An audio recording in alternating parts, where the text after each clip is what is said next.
கட்சி கொடியில நீளம் இருந்தா போதுமா? பட்டியல் சமூக மக்களுக்கு எதிரான கட்சிங்க பாட்டாளி மக்கள் கட்சி, என்னங்க நீங்க இப்படி பேசுறீங்கன்னு சொல்லி ஒரு சிலர் கிளம்பி வரலாம். கொஞ்சம் பொறுமையா இருங்க. நான் ஒரு சில விஷயங்கள் சொல்றேன், அதை கேட்டதற்கு பிறகு முடிவு பண்ணுங்க, பட்டியலின மக்களுக்கு ஆதரவான கட்சியா பாமக அல்லது பட்டியலின மக்களுக்கு எதிரான கட்சியா என்று. 1989ஆம் ஆண்டு துவங்கப்பட்ட பாட்டாளி மக்கள் கட்சியினுடைய மாநில இளைஞரணி செயலாளராக அப்போது இருந்தவர் யார் தெரியுமா? தேவேந்திரகுல வேளாளர் சமூகத்தை சேர்ந்த அண்ணன் திரு ஜான் பாண்டியன் அவர்கள்.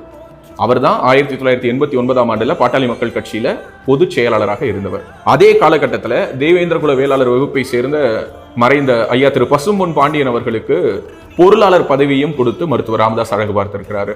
1995 கொடியன்குளம் சம்பவத்தின் போது அரசு கடுமையான தடைகளை எல்லாம் போட்டிருந்தது. யாராலையும் கொடியங்குளத்துக்குள்ளார் நுழைய முடியாது. ஆனா அத்தனை தடைகளையும் தகர்த்தெறிந்து கொடியங்குளத்துக்கு போய் அங்கு பாதிக்கப்பட்ட மக்களுக்காக நீதி கேட்டு போராட்டங்களை முன்னெடுத்திருக்கிறார் மருத்துவர் ராமதாஸ். கொடியங்குளம் போயிட்டு வந்தவுடனே பல ஆயிரக்கணக்கான பாட்டாளி மக்கள் கட்சியினரை திரட்டி சென்று நேரடியாக கவர்னரை பார்த்து அந்த மக்களுக்கு நீதி வேண்டும் என்று மனு கொடுத்தார்.